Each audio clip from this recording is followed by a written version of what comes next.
Western countries are about to face arguably the greatest banking crisis that we've ever seen. Now, we've been warning you about this for months on this channel, so hopefully you've been preparing yourself because now this problem is accelerating right before our eyes.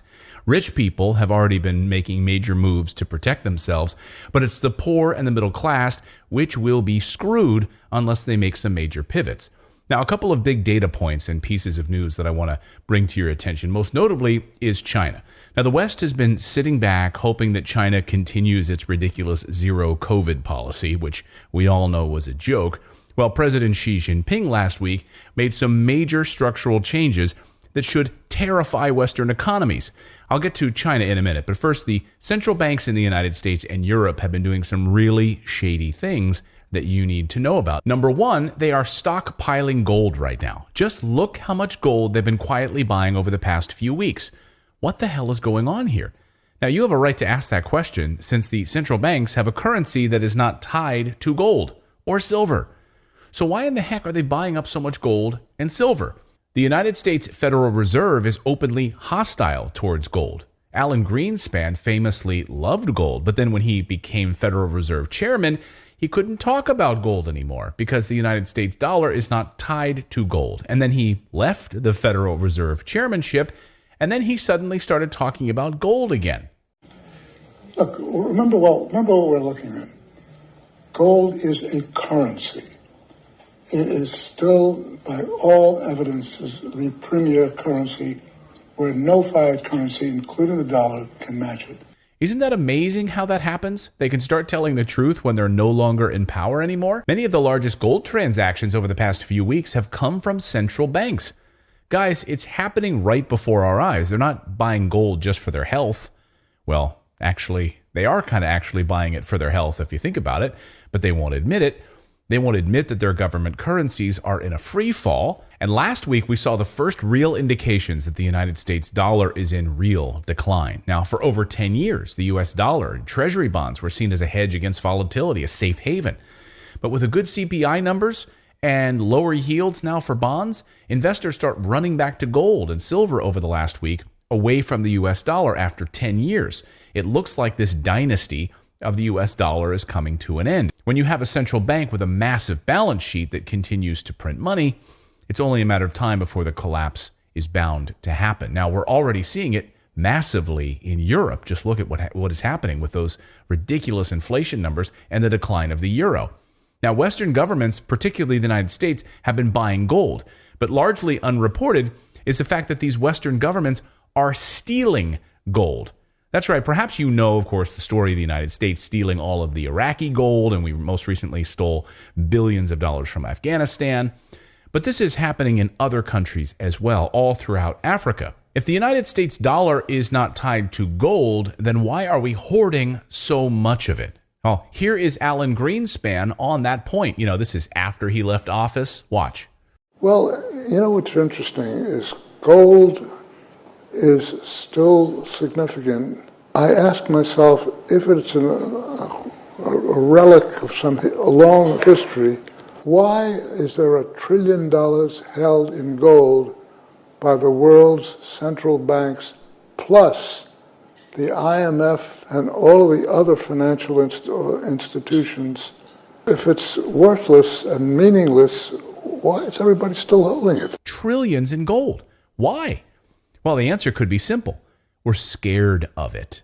The bottom line, it's a threat to Western central banks. We are terrified of gold. It's been a stable currency since the Roman Empire tied their currency to gold. So what better way to neutralize something that you're scared of than buy it up, put it in a prison so no one else can have access to it or steal it? Just watch this incredible piece of video that went viral late this week showing the new Italian Prime Minister Meloni slamming the French government for going into Africa and stealing gold from the people in order to keep them under the thumb of Europe instead of letting these people flourish on their own resources. Watch. Questo si chiama franco CFA. È la moneta coloniale che la Francia stampa per 14 nazioni africane, alle quali applica il signoraggio e in forza delle quali sfrutta le risorse di questa nazione. Questo è un bambino che lavora in una miniera d'oro in Burkina Faso. Il Burkina Faso è una delle nazioni più povere del mondo. Per il Burkina Faso, che ha l'oro, la Francia stampa moneta coloniale.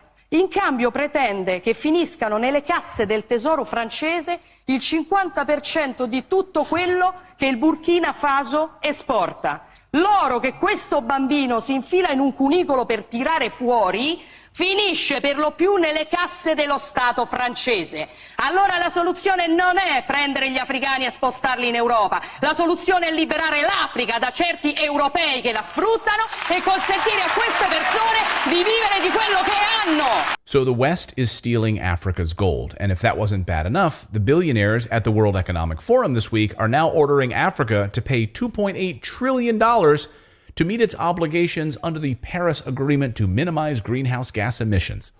Way to keep your thumb on Africa so they can never climb out beneath the oppression of Europe and the United States. But someone who is not only climbing out from beneath Western power, but is about to surpass Western power is China and the other BRICS nations. Now, it was fully on display this week at the G20. I really think we saw a major shift at the G20 this week because Russia announced that over a dozen countries have now applied for membership to join the BRICS nations, the BRICS nations being Brazil, Russia, India, China, and South Africa, who have a currency now that is backed by gold. Iran, Argentina, and Algeria have formally applied. Iran, alongside Russia, India, and China, is already part of the Eurasian Quad, which is very strong. Turkey, Saudi Arabia, Egypt, Afghanistan are extremely interested in becoming members. They are mineral rich. Indonesia just applied in Bali this week. And then there's the next wave, Kazakhstan, the United Arab Emirates, Thailand possibly applying this week in Bangkok, Nigeria, Senegal, Nicaragua. If these nations join BRICS, that would represent roughly 45% of the confirmed global oil reserves and over 60% of confirmed natural gas reserves. That combined GDP in today's figures would be roughly 29 trillion. That's much larger than the United States at 23 trillion and at least double the EU at 14 trillion, which is falling very fast in the EU. So that means BRICS nations will increasingly be using the Chinese banking infrastructure instead of the US-led IMF and the World Bank. A major shift, guys. They're going to use gold while the United States uses debt. That's right. This is huge. You're seeing the balance of power shifting from the West to the East to a BRICS currency that's backed by gold and precious minerals. Even President Biden was supposed to have a meeting with Chinese President Xi Jinping. And the Chinese said, no, you're going to come to our location. We're not going to your hotel. So President Biden, with his tail between his legs, went over to the Chinese delegation hotel, had a 3.5-hour meeting with China. And China asked for a number of things, and the United States said okay to all of them. And guys, I've just been looking at a lot of the analyst data on China over the past week or so, and it is staggering to see their change and their outlook for China. What they're seeing is massive growth over the next year. So those are the news items that I wanted to bring you. Now I want to tell you about a sponsor for today's video, which is a gold producer that I've been incredibly bullish on for a long time now. You've heard me talk about them before. They are Gold Mining Incorporated. Their stock is up over 3% in the last 5 days. As it's becoming increasingly clear, the rush towards gold is heating up and the US dollar is starting its slow march to death. Right now, their stock is 95 cents a share, but there's an analyst price target of over $6 a share. And that's where analysts see this stock going as the demand for gold continues to rise. Now, let me tell you why this company is a game changer and why I'm such a big fan of them. Gold Mining Inc. is a company that is actively bringing gold out of the ground at an incredible pace because of the demand right now.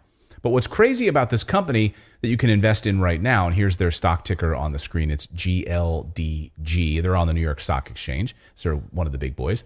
What's crazy is their secret catalyst that only smart investors researching Gold Mining Inc.'s stock know of, and it's at the company's cash and marketable security holdings. So they own over 20 million shares of GROY, G-R-O-Y, now, which is a company I told you about a couple of weeks ago here on the show.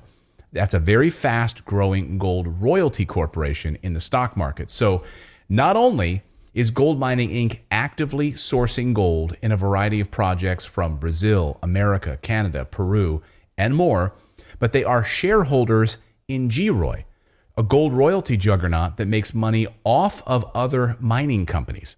Again, that's what a gold royalty company